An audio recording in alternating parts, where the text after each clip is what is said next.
rayuwar dukkan halittu sinadarin yana cikin ka annabi na kai ka taho original dole da jinka kwakwalwa da tunana kai kake tare ibtila'in ilahu kace masa al'umma na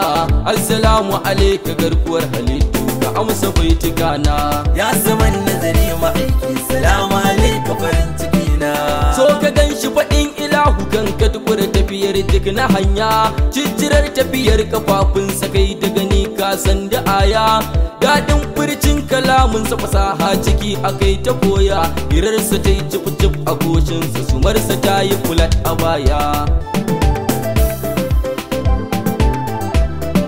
farin cikin da ya samu ruhi da an faɗe ka sai mai ta ɗauki zuciya na ƙara kaunar ka buri fasan ta na maki yayi sama yayi ta daɗi na hauhawa har abada kai yayi